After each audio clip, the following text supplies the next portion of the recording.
Caitlin. I have two questions for you. One on the flights, but first on the president's post overnight, saying that the pardons that were issued by President Biden preemptively to members of the January 6th committee, that they're now null and void.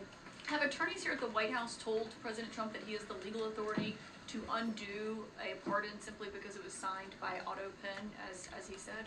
The president was begging the question that I think a lot of journalists in this room should be asking about whether or not the former president of the United States, who I think we can all finally agree was cognitively impaired. I know it took people some time to finally admit that, but we all know that to be true, as evidenced by his disastrous debate performance against President Trump during the campaign. I digress on that. But the president was raising the point that did the president even know about these pardons?